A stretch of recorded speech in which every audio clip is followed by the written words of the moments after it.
Alléluia. Tu peux acclamer avec des cris de joie. Hein, tu peux.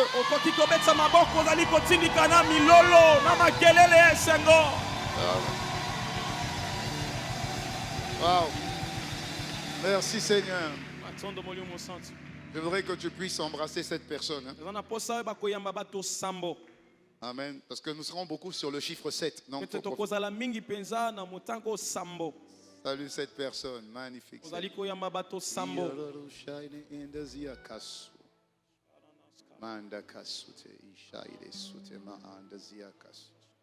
Thank you very much. 7.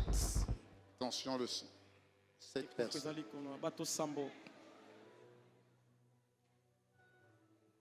7.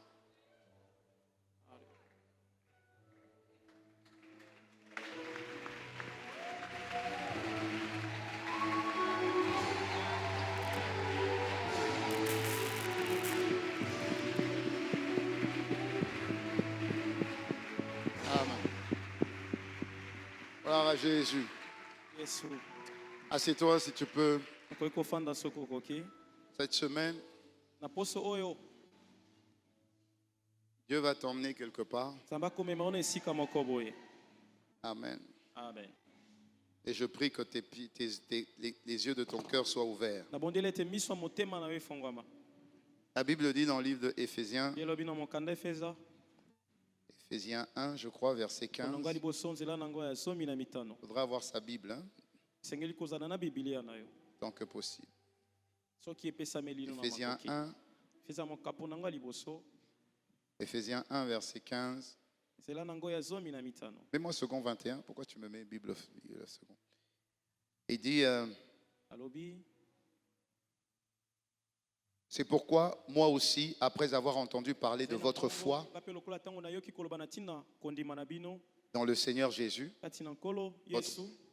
et après avoir entendu parler de votre amour pour tous les saints, verset 16, on y va.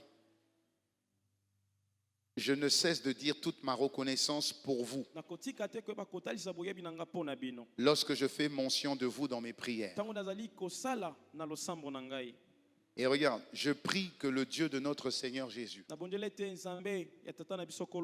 le Père de gloire, vous donne un esprit de sagesse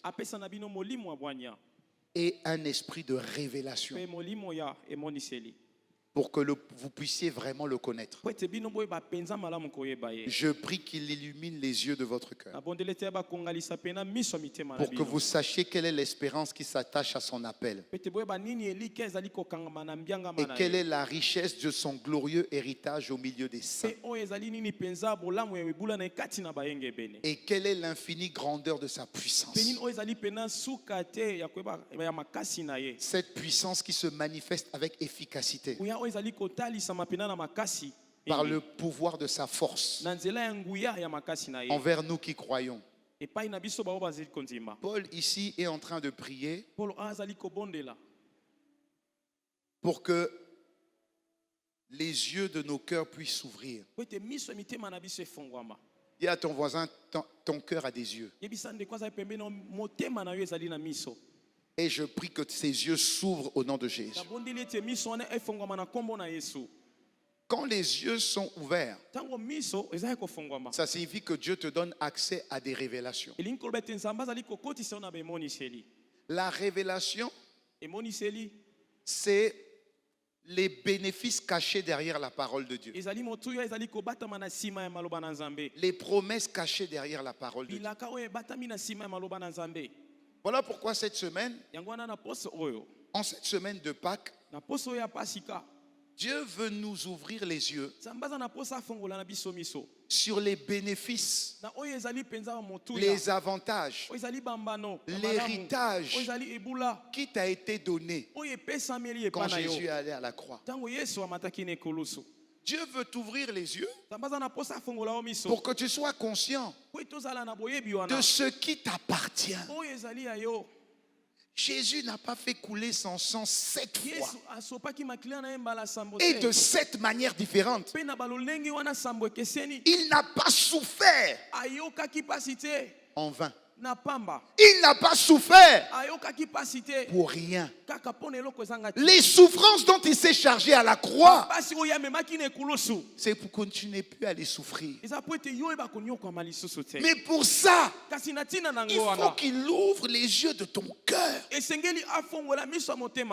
faut que l'esprit de sagesse et de révélation t'ouvre les yeux. Dis-moi amen. Il faut que tu arrives à opérer,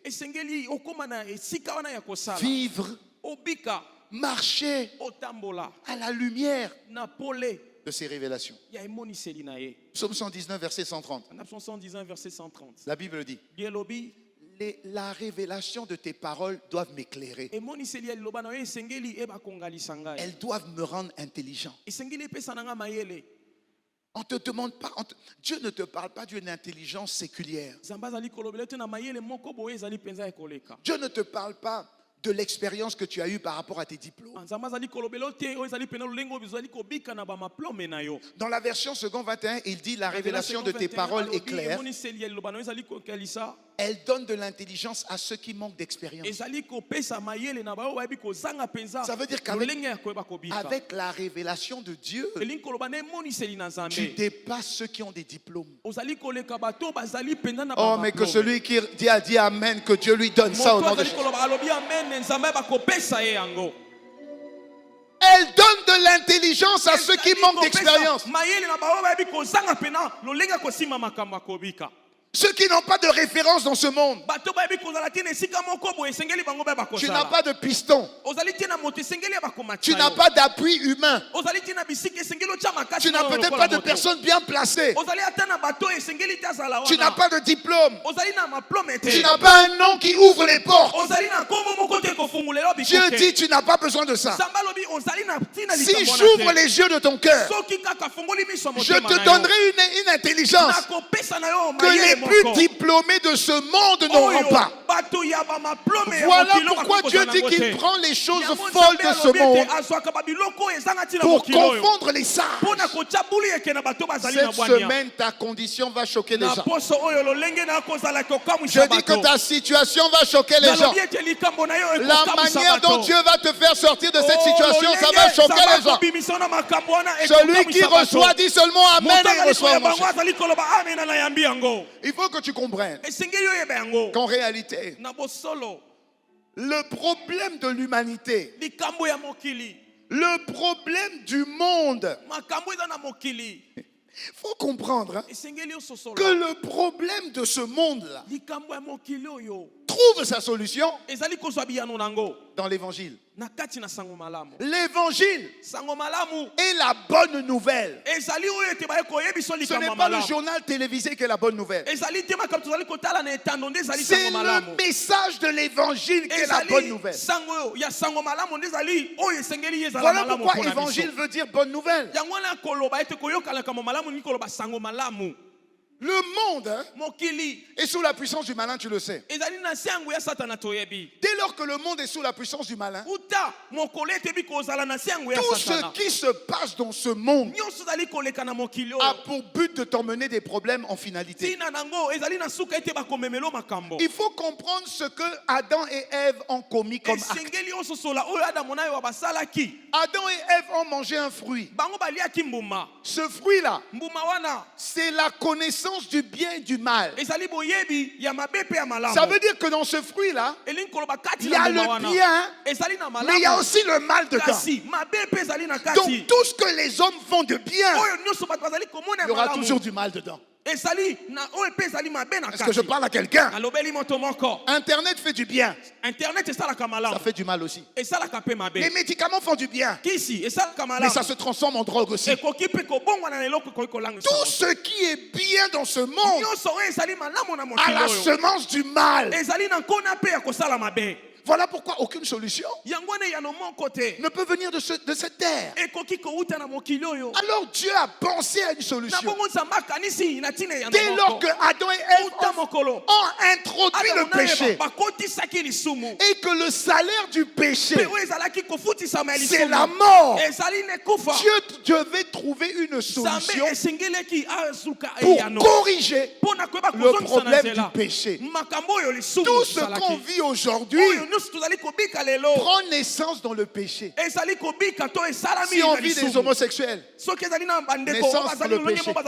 Si on vit des viols, le péché. Si on vit la corruption, le péché. Si on vit les discriminations, le péché. Si on vit les guerres, le péché. Si on vit, on est frontalier, on ne s'aime pas. La source, ce n'est pas non avoir la richesse de la terre. Ce n'est pas la richesse de la terre.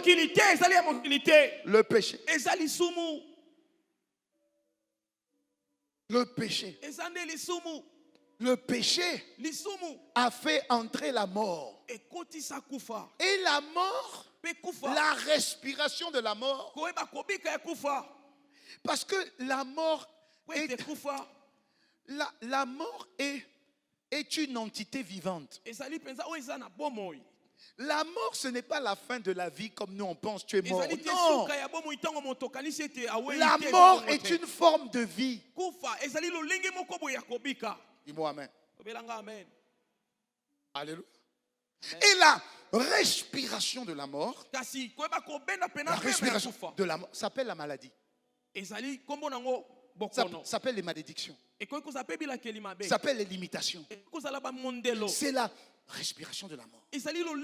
Quand quelqu'un respire la mort, ça se manifeste par différentes sortes de maladies, de problèmes, de maux. Il y a 3 types de vie. Il y a la vie des plantes. Les plantes vivent. Dis-moi amen. Dis-moi encore amen. Les poissons vivent. Dis-moi amen. Alléluia. Cette vie-là s'appelle la vie bios. Ou encore psuke. Psuke, c'est quoi? C'est tout ce qui vit sur la base de l'oxygène que tu trouves dans ce monde. Ton corps vit à cause de cette vie psuke. Tu fermes tes narines, tu fermes ta bouche, tu vas voir psuke. Est-ce que je parle à quelqu'un? Est-ce que je parle à quelqu'un? Donc c'est la vie de l'espèce animale et végétale. Si tu suis, agite tes mains. Alléluia. Amen. Au-dessus de cette vie, la vie psuke, c'est la vie naturelle. Dis avec moi naturelle. Ou encore animale. Ou encore végétale. Les microbes vivent par rapport à cette vie-là. Maintenant, au-dessus de cette vie, il y a la vie thanatos. C'est la vie du diable. Avec la puissance de cette vie, le diable peut réduire à néant la vie psuke de quelqu'un. Comment il fait? Quand le diable agit, et quand le diable dans le monde spirituel, le deuxième ciel, décide que ta vie, ils mettent un trait. Les démons préparent des pièges. Et quelque part, tu entends un accident. Quelqu'un meurt. Est-ce que je parle à quelqu'un? Maladie étrange. Mais comment cette maladie étrange, ou accident étrange, a pu arriver? Des fois, tu ne comprends pas. Mais tu sais que c'est mystique. Mais ce qui est mystique, là, vit aussi. C'est aussi une forme de vie. Et cette vie s'appelle Thanatos. C'est une vie qui est contrôlée par le royaume des ténèbres. Ils décident. Ils arrêtent une date. Et l'accident arrive. Est-ce que je parle avec quelqu'un? Rappelez-vous dans l'histoire d'Esther. Il y avait, c'était quoi? Naaman. Dans l'histoire d'Esther, c'est Naaman, non? C'est Naaman, hein? C'est Naaman. Regardez ce que Naaman fait. Naaman va corrompre le roi à cause de sa jalousie contre Mardoché et son peuple. Quand il va corrompre le roi, Naaman va consulter les féticheurs pour que les féticheurs lui disent quel est le meilleur mois de l'année, quelle est la meilleure période où il pourra mettre fin à la vie de tous les Juifs. Esprit de mort. Il va consulter qui? Le deuxième ciel. Et c'est là qu'il prend la date. Il va voir le roi pour dire au roi, tel mois, tel jour, c'est là qu'on devra mettre fin à la vie de tous les Juifs. Et le roi dit quoi? Oui. Pourquoi on l'a travaillé spirituellement? Cette vie s'appelle Thanatos. C'est cette vie qui emmène les poisons, les accidents, les incidents, le cancer, les kystes, les fibromes, les cancers, la sciatique, tout type de maladie. C'est la respiration d'une vie qu'on appelle Thanatos. La troisième vie, c'est la vie de Dieu. Dieu ne vit pas par rapport à l'oxygène. Dieu ne vit pas par rapport à la vie du diable. Mais Dieu a aussi une vie. La Bible dit mes paroles sont esprit et mes paroles donnent la vie. Mais c'est quoi la vie de Dieu? Zoé. Zoé est la vie de Dieu. Si Dieu vit d'éternité en éternité, c'est qu'il a aussi une vie. Et cette vie, il la donne à tous ceux qui sont nés de nouveau. Ils ne sont plus nés ni de la volonté de la chair, ni du sang, ni de l'homme, mais ils sont nés de Dieu. Cette vie, elle vient sur toi. Quand tu entends la parole, quand tu reçois la parole de Dieu et le sperme de Dieu, l'utérus, c'est ton cœur. Quand la parole rencontre l'utérus, qui est ton cœur, il y a fécondation et tu nais de nouveau et tu as une nouvelle vie. Dis-moi Amen. Et le péché, Adam avait cette vie-là, avait la vie de Dieu, puisque Adam était né de la parole. Est-ce que je parle à quelqu'un? Mais Adam a péché. Péché veut dire quoi? Écouter une autre voix qui n'est pas la voix de Dieu. C'est ça le péché. Dieu a dit. Qui t'a dit? Ça veut dire tu as accepté quel sperme? Ça veut dire tu m'as trompé avec qui? Tu as commis l'adultère avec qui? Parce que si spirituellement il y a fécondation, il peut y avoir aussi tromperie spirituellement. Ça signifie que Adam et Ève ont trompé Dieu en couchant spirituellement.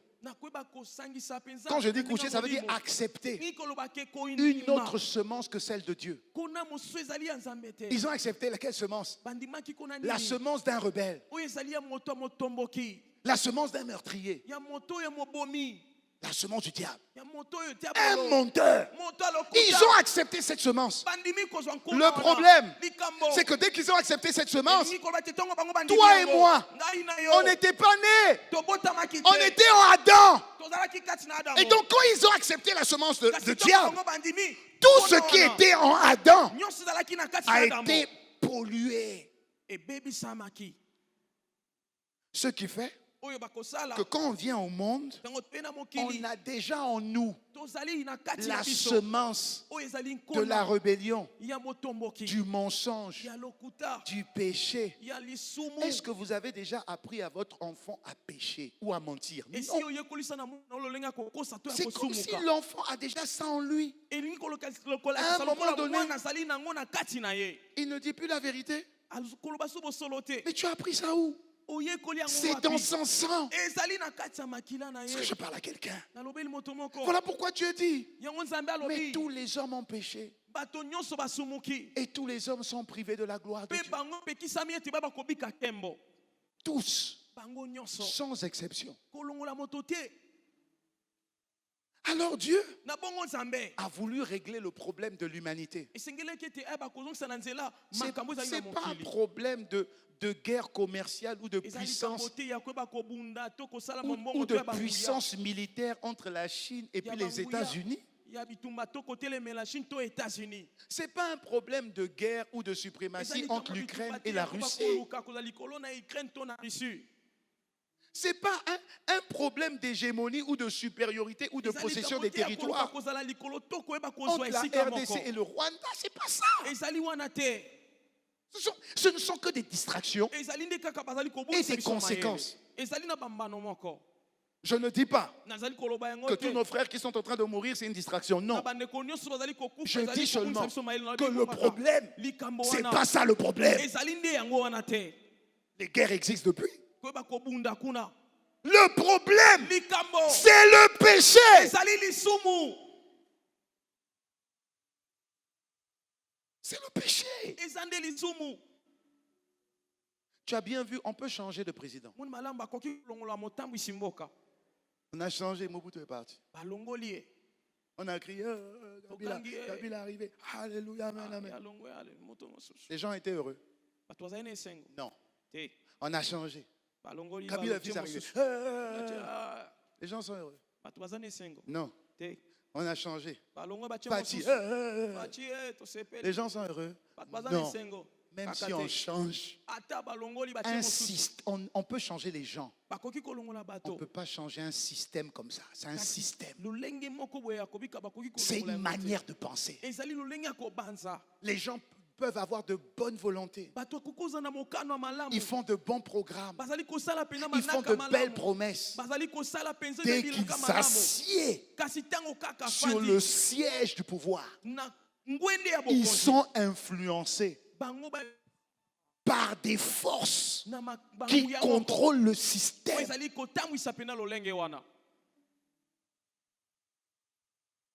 Et il n'y a que les chrétiens. S'ils ont la révélation, peuvent changer ça. Mais le diable, malin comme il est, rentre aussi à l'église. Et puis il donne un nouveau système aussi à l'église. Pour ne pas que l'église se rende compte qu'en réalité, le problème d'un pays, c'est le problème de la terre entière, c'est le même. C'est le problème de la terre entière, c'est le même problème. Le problème, ce n'est pas les hommes. C'est les dominations qui dominent les hommes. Les problèmes, ce ne sont pas les hommes. Ce sont les esprits qui donnent des principes aux hommes. Autorité. Principauté, domination, esprit méchant qui vole et qui contrôle le monde psuké. Voilà pourquoi Dieu dit, heureuse la nation dont l'Éternel est Dieu. Une nation qui fait Dieu. Dieu fonctionne selon les principes de Dieu. Est-ce que je parle à quelqu'un? Alors Dieu a voulu régler ton problème qui est en réalité notre problème à tous, en envoyant une personne. Dis-moi amen. La Bible dit, si par le péché d'un seul homme, non, si par la désobéissance d'un seul homme, le péché est entré et a détruit tous les hommes, ça veut dire que par l'obéissance d'un seul, la justice aussi va rentrer et elle va se répandre sur tous. Dis-moi amen. Dis-moi amen. Voilà pourquoi Jésus s'est tourné à gauche, s'est tourné à droite. Il a dit, y a-t-il un volontaire? Ils étaient dans le 3e ciel. Y a-t-il un volontaire qui puisse aller régler le problème qu'il y a sur la colonie Terre? Ils ont regardé à l'ange Gabriel. L'ange Gabriel a dit non. Ils ont regardé à l'ange Michael, l'archange. Michael a dit non, non. Il a regardé aux 24 vieillards. Les 24 vieillards ont courbé leur tête en disant non, t'adores. Ils ont regardé aux 4 êtres vivants. Les 4 êtres vivants se sont retournés entre eux. Il dit, mais y a-t-il quelqu'un qui soit digne d'ouvrir le livre, d'en rompre les seaux? Y a-t-il quelqu'un? Personne. Le ciel silence. Personne. Alors, à la droite de Dieu le Père, une personne s'est levée.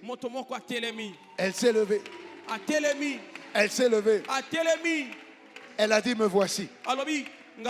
Je suis prêt à aller et accomplir ta volonté. Cette personne, c'est Dieu en la personne du Fils, Jésus le Christ. La parole faite chair. Il est la parole. Dis-moi amen. Il est la parole. Il est présenté dans l'Ancien Testament comme la parole de Dieu. Genèse 1, verset 1. Au commencement, Dieu créa. Dieu créa. Au commencement, Dieu créa. Dieu était là. Il était au commencement. La Bible dit que Dieu créa au commencement. Verset 2. La Bible dit l'Esprit de Dieu était déjà positionné où? Sur la terre. Le rôle de l'Esprit, c'est pas le ciel. Le rôle de l'Esprit, c'est Dieu sur la terre. C'est son rôle. Il est comme le gouverneur. Il est comme le gouverneur envoyé au Katanga. Le gouverneur représente l'État congolais et le président au Katanga. Le Saint-Esprit représente l'autorité divine sur terre. Il est le gouverneur général du royaume des cieux sur terre. Il était question de la terre parce que c'est sur terre que les représentants Adam et Ève ont péché. Alors lui, il est sur terre. Et alors, la Bible dit, puis Dieu dit, verset 3. Dieu dit. Tant que Dieu avait créé, écoutez bien, mais n'avait pas parlé, tout ce que Dieu avait créé était informe et vide. Tout ce que Dieu avait fait était vide. Dieu avait créé quand même. Mais ce qu'il crée est vide, désordonné. Parce que la Bible dit la terre était informe et vide. Informe veut dire chaotique. Donc il fallait qu'en plus de la création, Dieu puisse parler. Maintenant, la Bible dit et Dieu dit.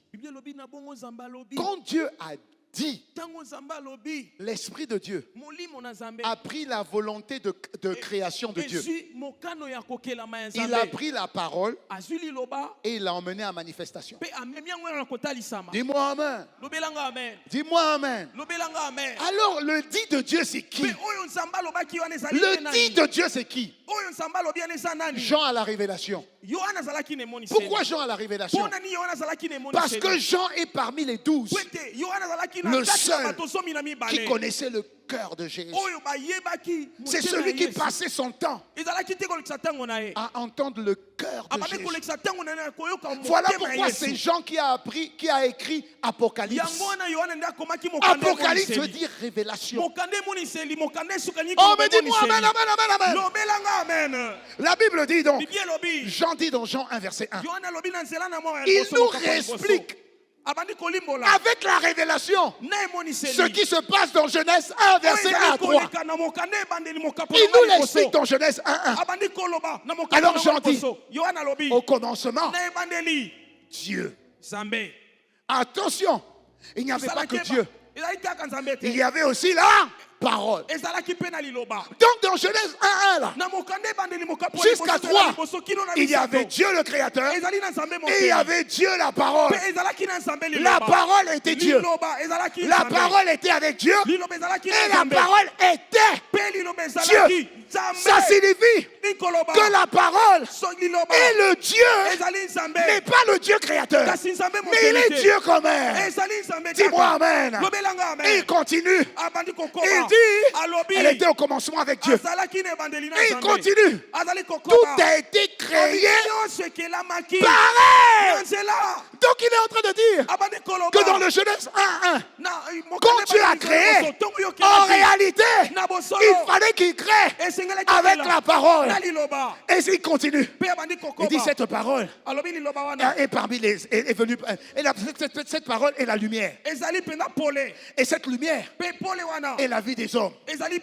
Dis-moi amen. Ensuite tu descends un peu plus bas vers le verset 10. Il dit, cette parole-là, qu'est-ce qu'elle a fait? Elle s'est fait chair. Oh, ça signifie qu'avant elle n'était pas chère. Non! La parole de Dieu était esprit. Dans Genèse 1:1, Dieu le Père est esprit. Le Saint-Esprit est esprit, mais la parole aussi est esprit. Mais comme il fallait que quelqu'un aille sur terre pour racheter le péché de toi et de moi, il fallait que la parole Dieu, en rentrant sur terre, se fasse sous forme humaine. Donc la parole s'est faite chair. Elle a habité parmi les hommes. Elle est venue sauver les hommes. Elle est venue libérer les hommes. Les libérer du péché. Les libérer des maux. Mais le monde l'a refusé. Et la Bible dit, mais heureusement à ceux qui ont cru, à ceux qui ont accepté, à ceux qui l'ont reconnu, à ceux-là aussi, il leur a donné le pouvoir de devenir enfants de Dieu. Écoute, ils ne sont plus nés ni de Adam, ni de Ève. Parce que la naissance d'Adam et de Ève, c'est péché. Mais ils sont nés ni de la volonté de l'homme, ni de la volonté du sang, ni de la volonté de la chair. Mais ils sont nés de... Ils sont nés de... Ils sont nés de... Oh, mais dis-moi, amen. Voilà pourquoi tu ne dois pas négliger ta nouvelle naissance. Tu ne peux pas faire ça. Tu ne peux pas faire ça. Tu es enfant de Dieu. Quand Jean-Baptiste, la Bible dit en parlant de Jean-Baptiste, c'est le plus petit dans le royaume, mais c'est le plus grand de toute l'ancienne alliance. Jean-Baptiste est plus que Abraham. Jean-Baptiste est plus que Moïse. Jean-Baptiste est plus que David. Jean-Baptiste est plus que Gédéon. Jean-Baptiste. Mais pourquoi Jean-Baptiste est plus? On ne voit pas où Jean-Baptiste a fait des miracles. En quoi il est plus? En quoi il est plus? Il est plus parce que les autres n'ont vu que l'ombre, n'ont jamais vu Christ. Jésus manifesté au travers d'un homme. Ils n'ont jamais vu.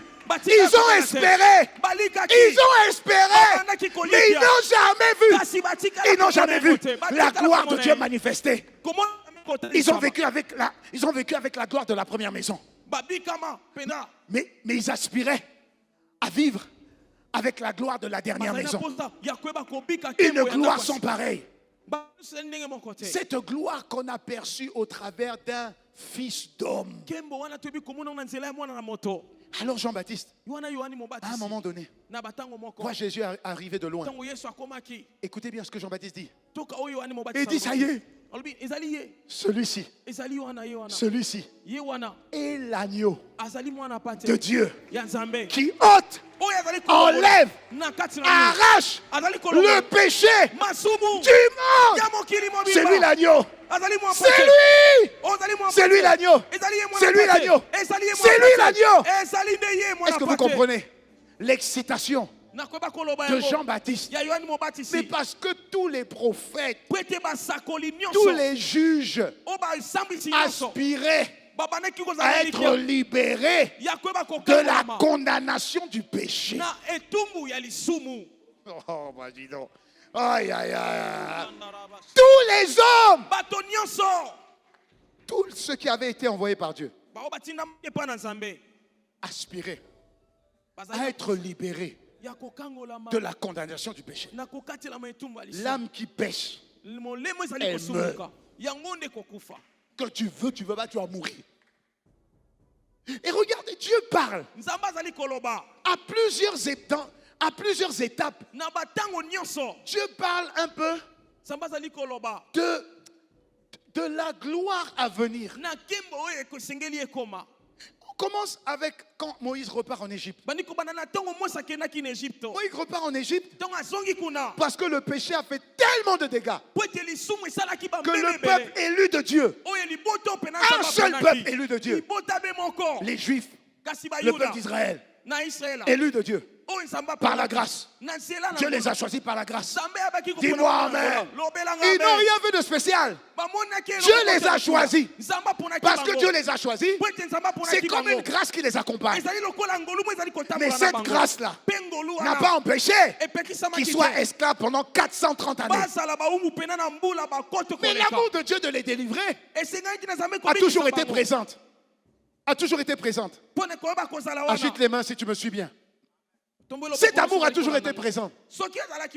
Alors Dieu envoie Moïse. Et il fait de Moïse une image de Dieu. Écoute-moi bien. Il fait de Moïse une image, une représentation de Dieu. Mais pasteur, pourquoi tu dis ça? Écoute-moi bien. À l'époque, la nation la plus puissante, c'est l'Égypte. Il n'y a pas de nation aussi puissante que l'Égypte sur toute la terre. Le pharaon est appelé le Dieu soleil même des fois. Il est considéré comme Dieu. Écoute-moi bien. Moïse est quoi alors à cette époque? Naturellement, Moïse a l'étiquette d'un déserteur. Il a fui la maison de Pharaon. Donc il est considéré comme un déserteur. En plus de ça, il est revenu et il prétend être un représentant d'un soi-disant Dieu. Or tu sais qu'en Égypte, il y avait des dieux pour tout. Alors, Moïse peut venir, il demande audience auprès de Pharaon. Il rentre auprès de Pharaon. Et puis il commence à défier Pharaon. Écoute-moi, avec tout le respect que je te dois. Est-ce que moi je peux aller au palais? Et non seulement on me fait rentrer, et puis je me mets à défier le président. Je peux. Mais papa, on va me taper. Dis-moi amen, non? On va me taper et on me met en prison. Mais écoute-moi, combien de fois Moïse est rentré chez Pharaon et ressorti sans qu'on le touche? Tu ne t'es jamais posé la question. Tu ne t'es jamais posé la question. Tu ne t'es jamais posé la question. Tu viens une fois. Tu me défies. Tu me ridiculises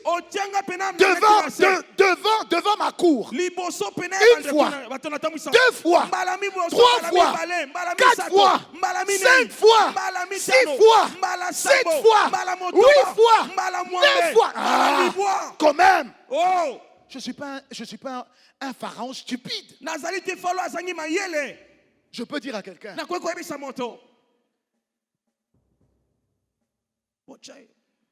C'est tout. On ne va pas me ridiculiser. Malgré ça, 10 fois il vient, il parle, il ressort. Et il se met à dire, à lancer. Il se met à proclamer des malédictions sur tout l'Égypte. Quand il envoie des malédictions sur tout l'Égypte, il y a un quartier, un petit coin à Kasavubu, en face de Kin Oasis. Sur toute la RDC, des calamités, sauf là où le peuple de Dieu est. Non mais attends. Écoute, il faut que cette Pâque-là, il faut que tu comprennes, il faut que tu saisisses ce que Jésus a fait. Mais si je suis obligé de t'expliquer l'image de l'ancien pour que tu valorises l'œuvre du nouveau. Aïe, aïe, aïe, aïe, aïe, aïe, aïe, aïe. Dis-moi amen. Dis-moi amen. L'œuvre de nouveau. Alors, quand il envoie les 10, les 9 plaies, c'était pour défier les 9 plus puissants idoles d'Égypte. Chaque défi, c'était pour ridiculiser les idoles égyptiennes. Malgré ça, Pharaon qui représente le diable, Moïse qui représente Dieu, le diable a dit je lâche pas.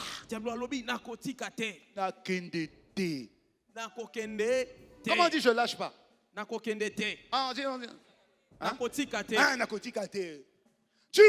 n'allez pas partir. Écoute, peuple choisi de Dieu. Dieu frappe. Le diable dit tu ne vas pas partir. Et je ne vais pas partir. Je reste là. Okay. Malgré que c'était le peuple choisi. Maintenant Dieu va sortir une arme. Écoutez-moi bien. Dieu va libérer une arme. L'arme qu'on appelle l'ange de la mort. Écoute, quand l'ange de la mort sort, même ceux qui sont cachés, papa, devant l'ange de la mort, on ne se cache pas. La mort va rentrer partout. Donc quand Dieu voit ça, il va dire à son représentant, il dit Moïse, mon fils, mon serviteur, écoute bien, quand je vais relâcher l'arme là, et cette arme-là va détruire la dernière idole dans le camp de Pharaon. C'est quoi? Son premier-né, son héritier, celui sur qui il met tout son espoir. Si je terrasse l'héritier, j'ai détruit sa destinée. Écoute, mais il dit seulement quand l'ange parle, que tu sois choisi ou pas, l'ange de la mort vient. Que tu sois chrétien ou pas, l'ange de la mort vient. La chrétienté ne suffit pas. Le fait d'être caché à Goshen ne suffit pas. Est-ce que je parle à quelqu'un? Est-ce que je parle à quelqu'un? Je prie que tu me suives. Et donc, maintenant, il va dire à Moïse, je vais te dire, je vais te donner une ordonnance. Il faut que tu suives l'ordonnance. Il dit, vous allez donner cette instruction. Prends un agneau d'un certain âge. Écoute-moi bien, dis d'un certain âge. Ok, tu vas le sacrifier d'une certaine manière. Et ensuite, attends, et puis même, tu vas prendre un agneau d'un certain âge. Ensuite, cet agneau devra être sans défaut. Ensuite, tu vas le sacrifier d'une certaine manière.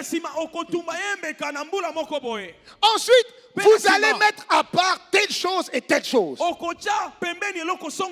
allez manger à une heure précise. Ensuite, le sang de cet animal. Vous allez mettre le sang sur les portes et sur les fenêtres. Et vous devrez tout manger. Si vous faites ça, vous devrez tout manger. Et quand vous allez faire ça, quand l'ange va venir, parce qu'il va venir même là où vous êtes cachés là, les 9 autres plaies ne pouvaient pas vous voir. Mais on ne peut pas se cacher de l'ange de la mort. On l'appelle le destructeur. On ne sait pas quand il est né. On ne sait pas d'où il vient. Mais on sait juste qu'il respire la mort. Il dit, vous ferez cela. Et c'est pour la première fois que Dieu a institué la Pâque. C'était ça la Pâque. Comprends. Il dit, quand vous prendrez ça, quand l'ange viendra, vous serez épargnés. Alors ils ont pris, ils ont fermé, ils se sont enfermés. Et ils ont suivi les instructions. Ils ont mangé l'agneau. Ils ont égorgé l'agneau, on appelle égorgé, immolé. Ensuite, ils l'ont mangé. Et ensuite, ils ont pris le sang. Et ils ont mis sur les fenêtres. Et à une certaine heure, on a commencé à voir l'ange de la mort descendre sur l'Égypte. L'ange de la mort est descendu sur l'Égypte. La Bible dit, des premiers animaux, ça veut dire si la portée du chien, l'aîné de la portée du chien, l'aîné de la portée des bœufs, l'aîné de la servante, l'aîné des serviteurs, tous sans exception. La Bible dit toute l'Égypte. Les gens commençaient à crier. L'ange de la mort arrivait. L'ange de la mort est maintenant arrivé devant à Goshen. Et l'ange de la mort a vu le sang. Parce qu'ils ont vu le sang. L'ange de la mort a vu le sang. L'ange de la mort a contourné. Pour continuer. Dis-moi amen. L'ange de la mort a contourné. C'est comme si le sang disait intouchable, disait mis à part, disait mis de côté. Alléluia. Disait consacré. L'ange de la mort a continué. Et l'ange de la mort est arrivé au palais. Dès que l'ange de la mort passait, si tu étais le gardien du palais, ton premier fils, papa, il est arrivé chez ce pharaon. Et le premier fils de pharaon, réduit à néant. Pharaon a appelé, a fait convoquer. C'était la première fois que Pharaon faisait convoquer Moïse. Appelez-moi Moïse, appelez-moi Moïse, appelez-moi Moïse. Moïse arrive. Il dit écoute, sors de ma vue, allez-y, partez. Mais tu avais dit que tu ne partais pas. Tu avais dit que tu ne lâchais pas. Tu avais dit que tu ne partais pas. Tu avais dit que tu ne lâchais pas. Tu avais dit que tu ne libérais pas. À un moment donné, quand tu reconnais la révélation qu'il y a derrière le sang, papa, le cancer là va te lâcher. Le kyste là va te lâcher. Ta situation là va te lâcher. Je dis la situation que tu vis va te lâcher. Elle va te lâcher. Quand tu as la révélation de la puissance du sang, papa, médecine Pharaon, Dieu sur terre, a dit, allez-y. C'est que cette semaine, toi aussi, toi aussi, toi aussi, toi aussi, toi aussi, j'ai pas entendu ton amen. J'ai pas entendu ton amen. J'ai pas entendu ton amen. Oh, pas des mains, pas des mains, pas des mains, pas des mains, pas des mains. Pas des mains. Dis-moi amen. Dis-moi amen. Acclame le Seigneur fort. Chamarekete maïsa. Assieds-toi. Assieds-toi. Tu vois, ça signifie que Dieu, pour régler le problème du monde, devait régler le problème du péché. Écoute, si des malédictions continuent à agir sur toi, c'est parce que ces malédictions s'appuient sur un péché que tu continues de faire. C'est tout. Je dis c'est tout. C'est tout. À plusieurs reprises, Dieu a toujours voulu se réconcilier avec sa création. Regarde, je parle aux mamans. Même quand tu as un enfant le plus têtu, bizarrement, maman est toujours attachée à cet enfant-là. Le plus têtu, c'est un têtu. Mais maman espère toujours que son fils revienne à la raison. Donc même quand nous on a péché et que Adam a péché, on reste quand même la création de Dieu. Dieu ne peut pas vomir sa création. Donc le but de Dieu, c'était de régler le péché qui est en toi là. C'est ça qu'il faut que je règle. Donc voilà maintenant qu'est-ce que Dieu va faire. Regarde ce qu'il va faire. Il va utiliser un procédé. Dis avec voisin procédé. Il va utiliser la puissance de la stratégie d'identification. Qu'est-ce qu'il va faire? Comme l'homme n'a connu que le péché, l'homme ne connaît rien d'autre que le péché. Amen. Donc, Dieu va devoir introduire une personne qui ne pêche pas, qui n'a jamais péché, pour que l'humanité puisse s'identifier à celui qui n'a jamais péché. Attention, l'identification, ça veut dire je me reconnais en lui. Ça veut dire que Jésus vient pas comme le Fils de Dieu, mais comme le Fils des hommes. Voilà pourquoi on l'appelle le Fils de l'homme. Alors Jésus va venir humblement. Il va naître humblement. Il va grandir humblement. Il va obéir à son beau-père comme si c'était son père. Il va être un bon enfant. Il va être l'aîné d'une famille modèle.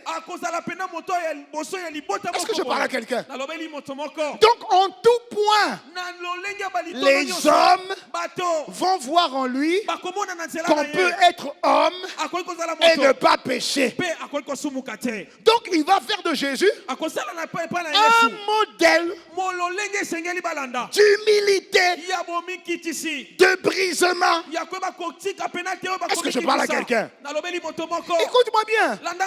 Jésus s'est lui-même brisé. Dieu l'a brisé, mais lui aussi s'est brisé. Donc il a accepté les injures, les insultes. Il a accepté de tout prendre sur lui. La Bible dit semblable à un homme. C'est-à-dire que semblable à un homme, il s'est humilié lui-même. Tellement humilié jusqu'à la mort à la croix. Parce que la croix est une mort honteuse pour les Romains et pour les Juifs. Rappelle-toi, pour les Juifs, un Juif ne peut pas mourir cloué sur une croix. Mais c'est une honte. Voilà pourquoi les Juifs ont dit, s'il est vraiment fils de Dieu, là, il ne va pas aller sur la croix. Parce qu'il sait ce que ça veut dire. Il sait ce que ça veut dire. Mais malgré ça, il s'est humilié jusqu'à se livrer sur la croix. Est-ce que je parle à quelqu'un? Alors Jésus parle encore. Là maintenant je viens dans la nouvelle alliance. Jésus parle à un docteur de la loi appelé Nicodème. Et il explique un épisode qui s'est passé au temps de Moïse. Et cet épisode, tu le vois dans Jean 3, versets 14 à 15. Alors on explique, Jésus explique à Nicodème une puissance. Il dit, et comme Moïse éleva le serpent dans le désert, il faut de même que le Fils de l'homme, écoutez bien, il faut que le Fils de l'homme soit élevé, afin que quiconque croit en lui ait la vie éternelle. D'accord. Ceux qui croient en quelle vie? Ils ont quelle vie? Ils ont quelle vie? Ils ont quelle vie? Non, elle dit, afin que quiconque croit en lui ait. Ça veut dire qu'avant qu'ils aient, ils ont... Quiconque là, à quelle vie? Psuke. Alléluia. Tout le monde a psuke. Il dit, il faut que le Fils de l'homme soit élevé, afin que quiconque, ça veut dire n'importe qui, peu importe son péché, s'il croit, il a la vie. Alléluia. Mais pourquoi il dit, pourquoi il explique que Moïse a élevé le serpent dans le désert? Qu'est-ce qui s'est passé dans le désert au temps de Moïse? Lève la main, tu veux que je continue? Qu'est-ce qui s'est passé? Ok. Allons dans Nombre 21. Verset 1, on va jusqu'au Nombre 21, verset 1. Alors la Bible dit, le roi arabe cananéen qui habitait le Midi apprit qu'Israël venait par le chemin de Hatérim.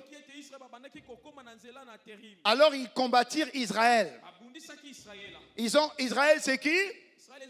Le peuple de qui? Le peuple de... Ok. Et ils battirent Israël et emmena des prisonniers. D'accord.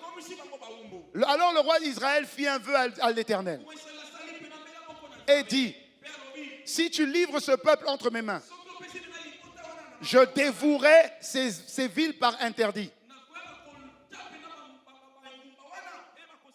Ça veut dire que si je les bats, je ne toucherai rien de cette ville-là. Je ne prendrai rien. L'Éternel entendit la voix d'Israël et livra les Cananéens. On les dévoua par interdit, eux et leur ville. Et l'on nomma ce lieu Horma. Ils partirent de la montagne de Hor par le chemin de la mer Rouge pour contourner le pays d'Édom. Écoute, le peuple de Dieu, comme d'habitude, s'impatienta en route. Et Dieu. Le peuple de Dieu s'impatienta. Et le peuple de Dieu parla contre Dieu. Ils parlèrent contre Dieu. Et ils parlèrent contre loin de Dieu Moïse. Ils dirent, pourquoi nous avez-vous fait monter hors d'Égypte? pour que nous puissions mourir dans le désert? N'y a-t-il point de pain? Il n'y a point d'eau. Notre âme est dégoûtée par cette nourriture misérable. Dis, fais avec moi. Non, dis. Tu as oublié d'où tu viens. 430 années. Tu peux pas être un peu patient? Oh non! Pourquoi tu nous as fait sortir d'Égypte? On était bien en Égypte. On mangeait bien en Égypte. On était bien dans les boîtes de nuit. On sortait avec les filles et les garçons comme on voulait. On pouvait boire de l'alcool comme on voulait.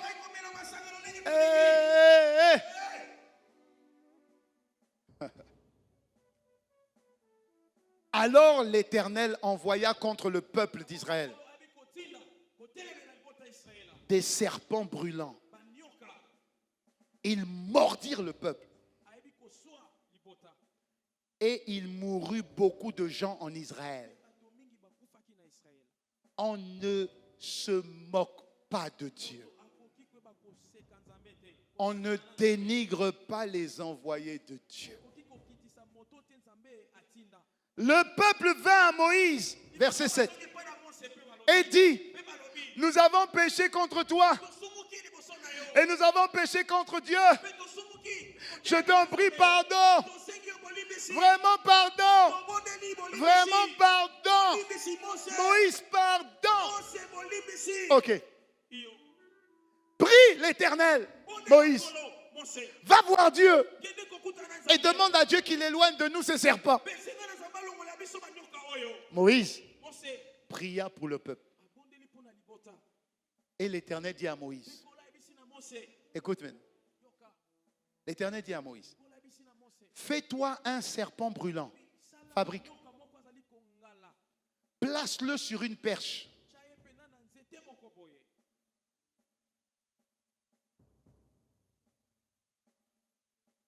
Amen. Quiconque aura été mordu regardera la perche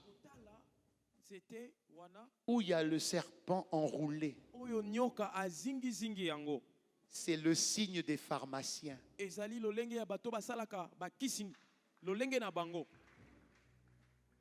Regardez les pharmaciens avec un serpent là. Il dit, pourquoi les pharmaciens ont pris ça? Si tu as un mal, regarde là-bas. Là-bas, il y aura la guérison. Bon, n'acclame pas. Hein. Mais c'est juste le signe des... Non, c'est juste le signe des pharmaciens. Mais regardez ici, il dit, quiconque aura été mordu regardera, au lieu de mourir, va conserver la vie. C'est Jésus qui explique. Hein. Il est en train de dire ici que celui qui va regarder cette croix et s'identifier à ça, c'est comme si sa maladie va sur la croix et la vie qu'il y a vient sur lui. Jésus était en train d'introduire la stratégie de l'identification. Peu importe le problème, si tu regardes à la croix, pas au serpent, mais au Fils de Dieu, celui qui est la vie. Si tu regardes qu'il a été cloué, dénudé, dégradé, humilié, quand tu regardes le Jésus à la croix et tu connais la puissance de la croix, la puissance de Jésus et le sang qui a coulé, si tu t'identifies à ça, aucune maladie ne peut rester sur toi. Je dis aucune maladie ne peut rester sur toi. C'est ce que Jésus était en train de dire. Il dit, quand il était en train de parler de ça, il était en train de dire ce que Ésaïe le prophète avait vu. Aujourd'hui, j'ai introduit parce qu'il faut que tu comprennes. Si je ne t'explique pas, tu ne comprendras pas. La Bible dit, voici les miracles qui accompagneront ceux qui auront cru. C'est quoi les miracles quand dit Jésus? Vous connaissez le verset, non? Voici les miracles qui accompagneront ceux qui auront cru. Ensuite, il dit quoi? C'est quoi la suite? C'est quoi les miracles? Ils chasseront les... Ensuite, ils imposeront les mains haut et les malades seront... Regardez, hein, il dit, voici ce qui va nous accompagner. Ça nous accompagne. C'est notre héritage. On n'a pas dit tu fais quelque chose. Il dit, voici les miracles qui accompagneront ceux qui auront cru. Dans d'autres versions, voici la preuve que ceux-là ont cru en Christ. Dans une autre version, c'est ce que ça veut dire. Ça veut dire que ce sont des transporteurs de preuves. Alors, quelles sont ces preuves? Ils chasseront les. Ils chasseront les. Ensuite, ils imposeront les mains aux malades. Est-ce qu'on a dit qu'il faut prier? Est-ce qu'on a dit qu'il faut prier? Non. Ils imposeront les mains haut et les malades seront imposés. On n'a pas dit prier. Ensuite. Ensuite. Non, ensuite c'est quoi? Hein? Ils parleront de nouvelles. Très bien. Ensuite. Ensuite. Ensuite. Non. Ils vont quoi? Ils prennent quelques breuvages mortels. Et s'ils prennent quelques breuvages mortels, cela ne leur causera aucun mal. Et s'ils prennent quelques breuvages mortels, cela ne leur causera aucun mal. Ça veut dire que si le poison rentre, ça veut dire le poison. Si le poison rentre,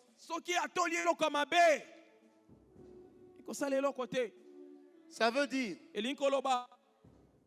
si le poison du moustique rentre,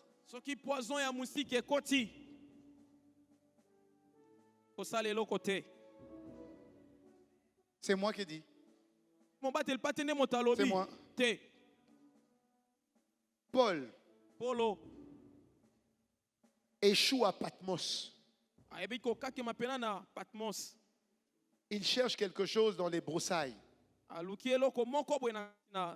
Une vipère l'accroche. Tous ceux qui sont autour disent Dieu le punit.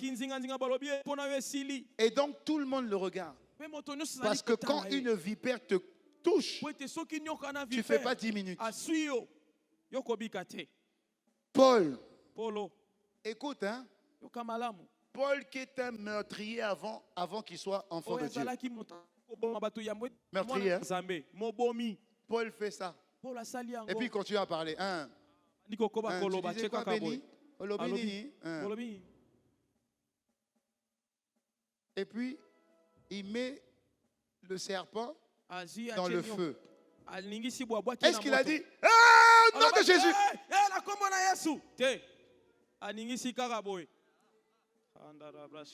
Parce que Paul savait que dans sa vie, là, dans son sang, là, le sang de malaria, le sang du poison, le virus là, hein?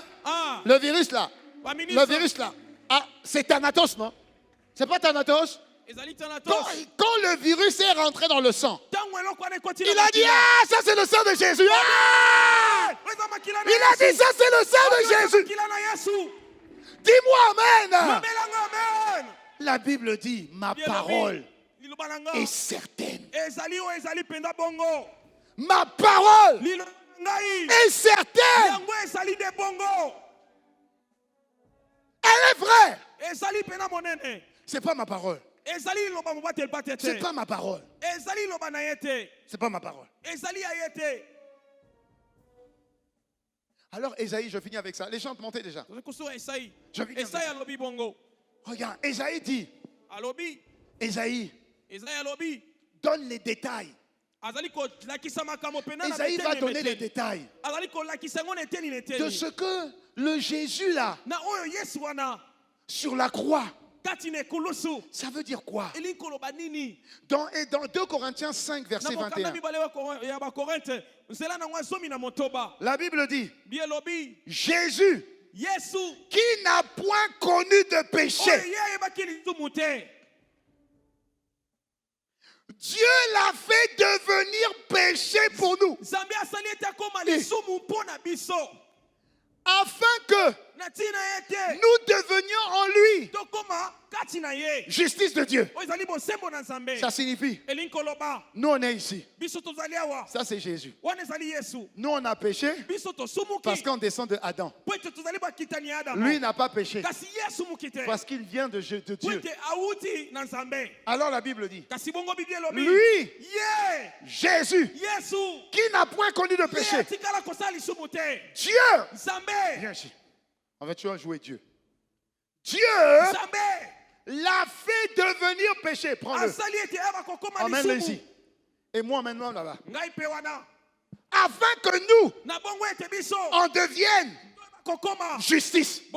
C'est Dieu qui a fait ça. Il a pris son fils. Il l'a mis à notre place. Il t'a pris toi. Il l'a mis à la place de Jésus. Comprends. Afin que nous devenions en lui juste. Est-ce que cette justice vient de moi? Non. C'est Jésus. Tu es juste parce que tu es en lui. Alléluia. Amen. Refais. Donne-lui ta veste. Tu vas mieux comprendre ça. Ça, c'est une veste sans péché. Pure. Dis Amen. Alléluia. Amen. Donne-moi ta veste. Toi, elle est noire. Donne-moi ta veste. Même si c'est la veste d'une femme, mais bon. Amen. Elle est noire, donc c'est bien. Hein? Donne. Hein, quoi? Ah, mais c'est ça aussi, vous aussi, les femmes. Donne-moi. Mais elle est petite, mais bon, c'est pas grave. Ok. Seigneur, merci. Hey.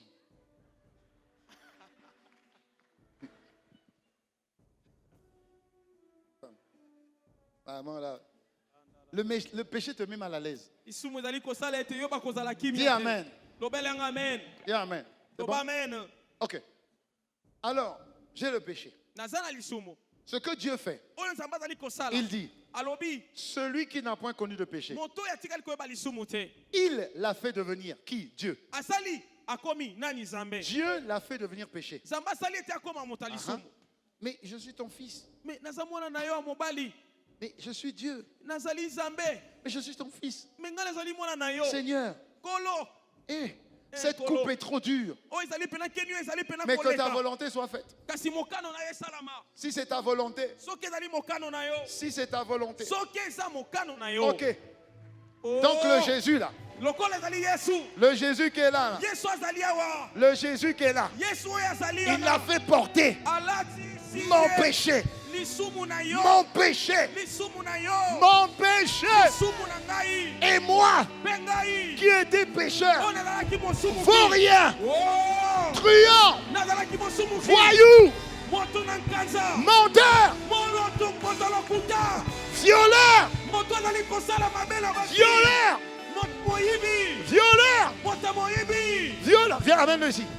Ayari Kosite Mayani. Oh! Oh! Oh! Oh! Oh! Oh! Oh! Oh! Oh! Papa, le péché te forme toujours. Et moi, la justice est sur mesure. Sur mesure. Alléluia. Alléluia. Ce n'est plus moi qui vis. C'est Christ qui vit. C'est Christ qui vit. C'est Christ qui vit. Sa grâce m'a pris. Sa grâce est venue sur moi. Sa faveur est venue sur moi. Si quelqu'un est en Christ, il est une nouvelle création. Les choses anciennes, toutes choses sont devenues nouvelles. Dis-moi amen. Dis-moi amen. Dis-moi amen. Regarde maintenant. Reste debout. Reste debout, on finit. Regarde maintenant. Regarde Ésaïe 53. Ésaïe 53. Lui c'est qui? Comment il s'appelle? Comment il s'appelle? Jésus, non? Toi tu es où? Ici ou ici? Tu es ici, non? Tu es ici. Regarde maintenant. Mais il a été blessé pour nos péchés. Il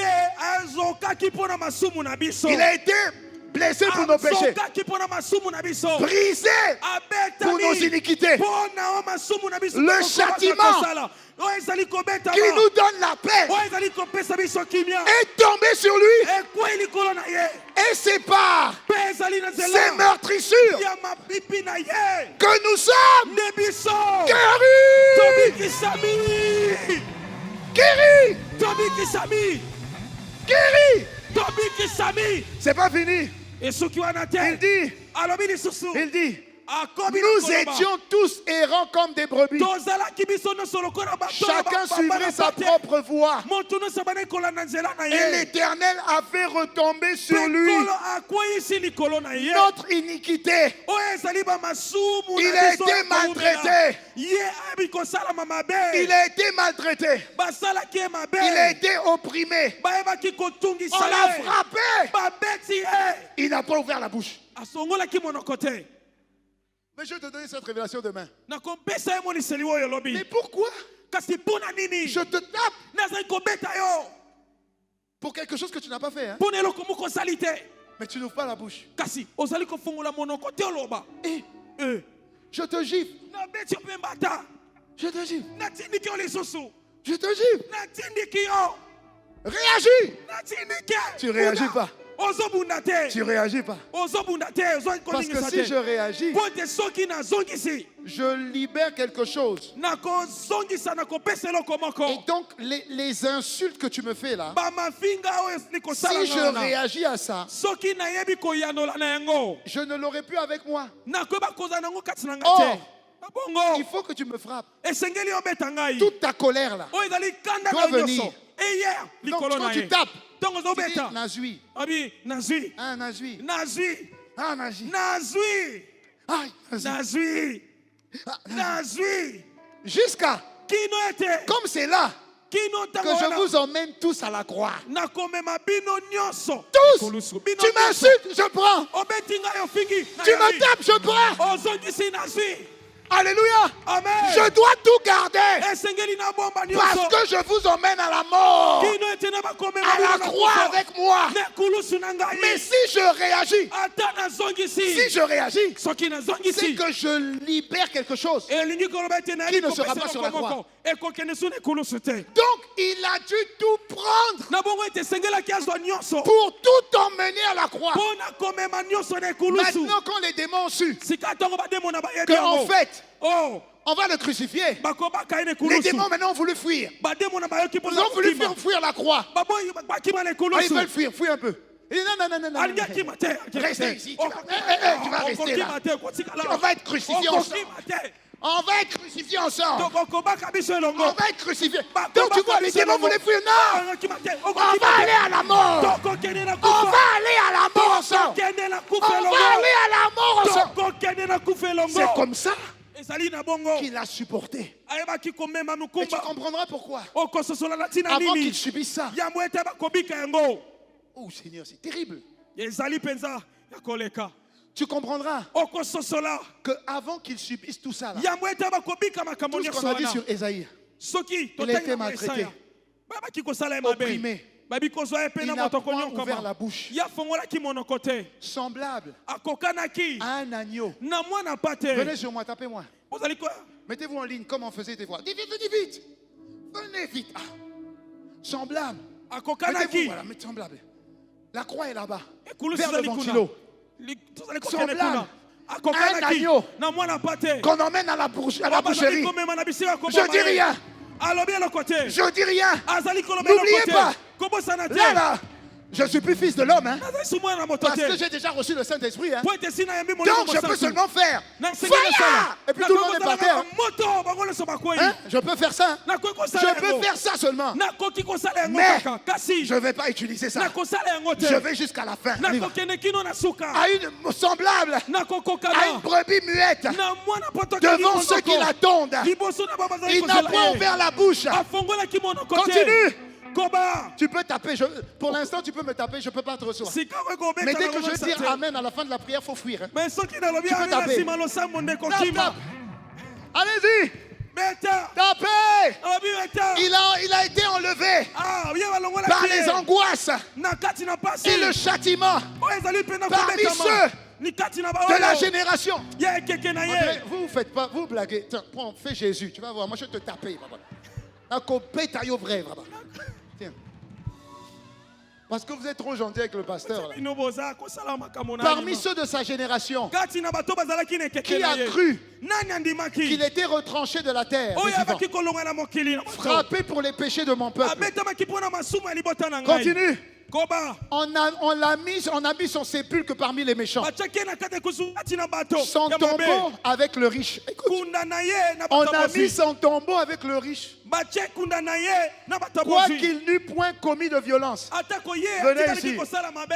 Vous vraiment, vous êtes là, me caresser. Est-ce que c'est vous me caresser? On y va. Oui. Il n'a point commis de violence et qu'il n'eut point de fraude dans sa bouche. Tapez, c'est sa bénédiction. Il va se marier bientôt. Allez, tapez-le. Il a plu à Dieu de le briser par la souffrance. Dieu l'a brisé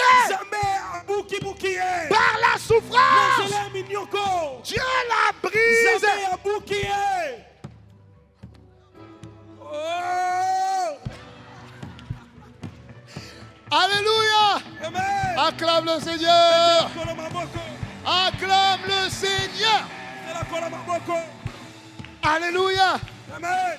Écoute, dans Ésaïe 53 du verset 5 au verset 11. 53, 5, verset 11.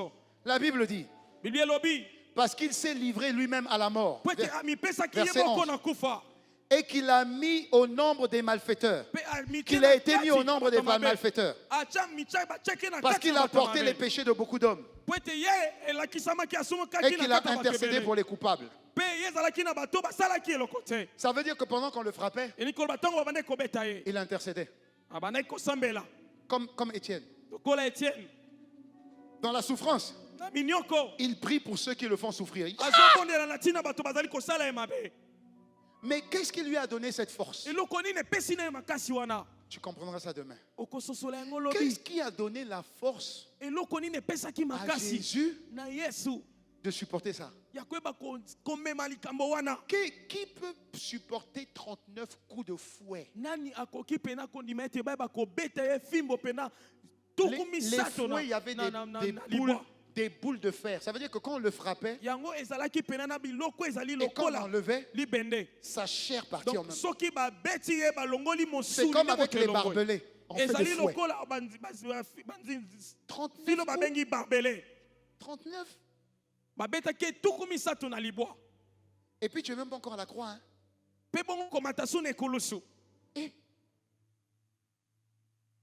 Mais ça, c'est quelle force surhumaine?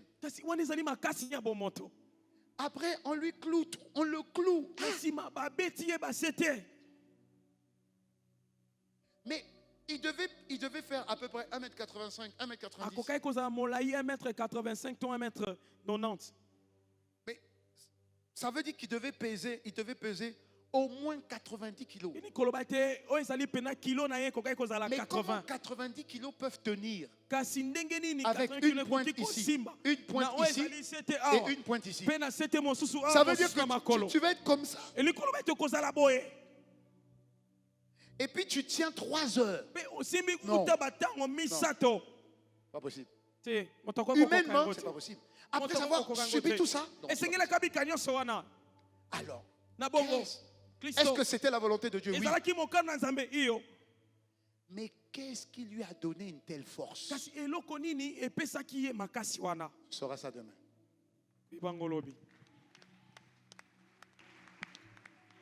Alléluia. Amen. Tu sauras ça demain. Tu sais, maintenant quand tu diras au nom de Jésus, quand tu vas dire au nom de Jésus, tu vas dire au nom de Jésus. Et tu sais la valeur de ce nom-là. Tu sais pourquoi on lui a donné ce nom. Donc ton au nom de Jésus ne va plus ressembler à ton nom, au nom de Jésus il y a une semaine. Tu n'auras pas besoin de dire ça en criant. Tu vas dire ça avec révélation. C'est pourquoi j'ai dit cette puissance révélation sur la croix. Acclame le Seigneur.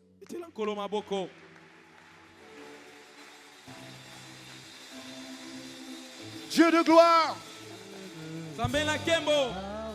je t'adore.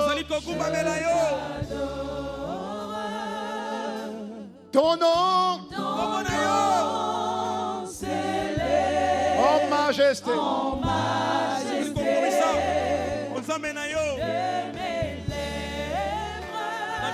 je célèbre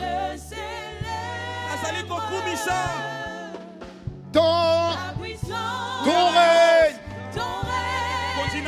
ton autorité, Dieu de gloire.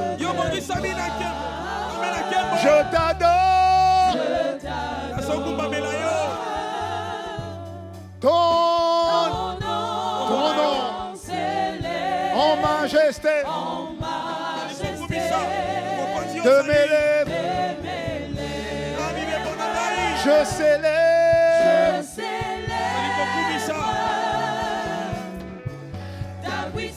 ton règne, ton autorité. Qui es-tu? Digne es-tu?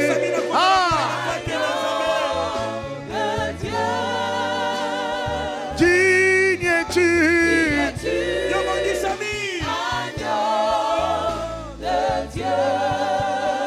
Tous les anges, ensemble, proclament. Oui. La puissance de ton nom. Agneau de Dieu. Digne.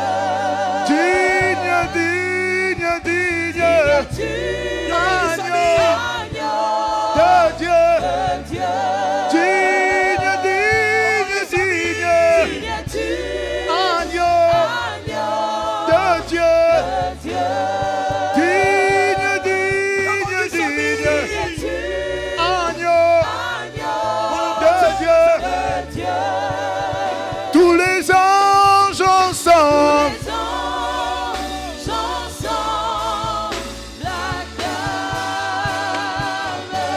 Oui. La puissance de ton nom.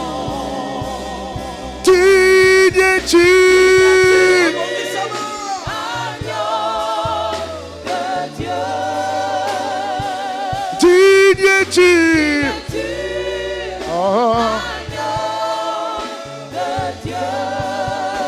Tous les anges ensemble.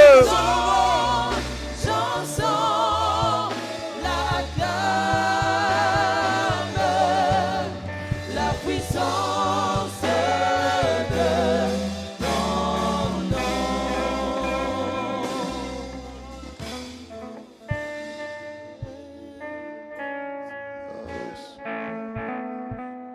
Seigneur,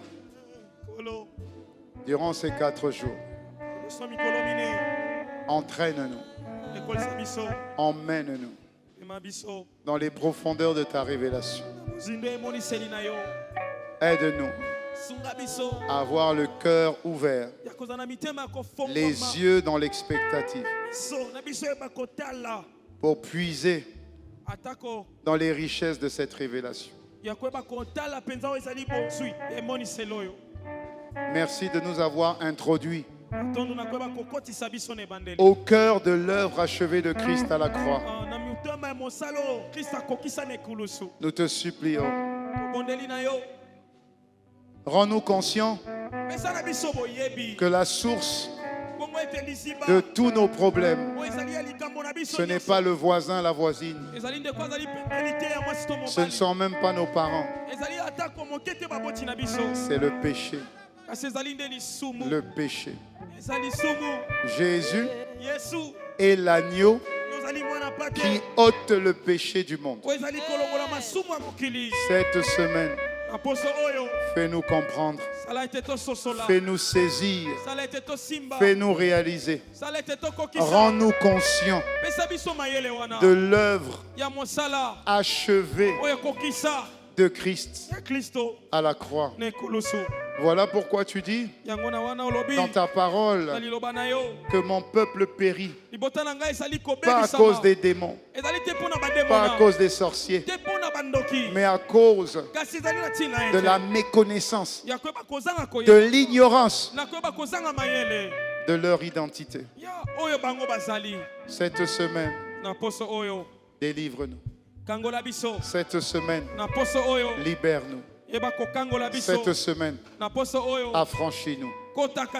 Cette semaine, déploie-nous. Cette semaine, fais-nous vivre notre héritage. Cette semaine, mets-nous au large. Cette semaine, distingue-nous. Cette semaine, propulse-nous. Cette semaine, fais-nous marcher dans la vérité. Cette semaine, nous vomissons le mensonge. Cette semaine, fais-nous sortir des résistances, des raisonnements, des forteresses, des hauteurs. Tu le fais cette semaine avec action de grâce, sous des acclamations pour toi. Toi seul, toi seul, toi seul. Jésus le Christ, Jésus le Christ, Jésus le Christ, Jésus le Christ, Jésus le Christ, Jésus le Christ, Jésus le Christ, Jésus le Christ, Jésus le Christ, Jésus le Christ, Jésus le Christ. Amen, amen, amen, amen. Amen, amen, amen. Amen, amen, amen. Amen, amen, amen. Amen, amen, amen. Amen, amen, amen. Amen, amen, amen. Amen, amen, amen. Amen, amen, amen. Amen, amen, amen.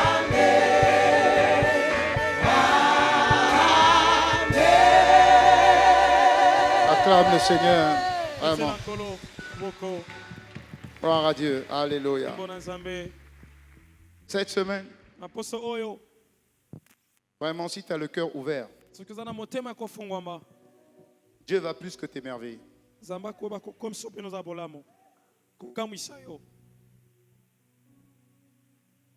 Jean, qui a eu 2/3 des révélations de la Bible, quasiment,